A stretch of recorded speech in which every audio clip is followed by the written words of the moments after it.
এই পৃথিবীর প্রধানমন্ত্রী হিসেবে আপনি কি কি করতে চান স্যার? সেই তো অনেক কিছুই। প্রথমেই যেটা করব, প্রতিটি স্কুলে পরীক্ষা বন্ধ করব। ওইসব কি বলছে হরেন?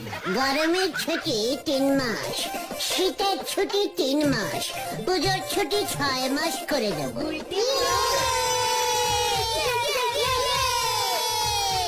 বাহ বাহ, শিক্ষায় এক নতুন দিক খুলে যাবে। আর কি করতে চান স্যার? ভাবছি টাকা সিস্টেমটাই তুলে দেবো। এই টাকাই যত নষ্টের গোড়া। টাকাও থাকবে না, ঝামেলাও থাকবে না, গরিব বড়লোক সব সমান সমান হয়ে যাবে। বাহ বাহ, দারুণ চিন্তা, দারুণ চিন্তা। কিন্তু মানুষ জিনিসপত্র কিনবে কি দিয়ে?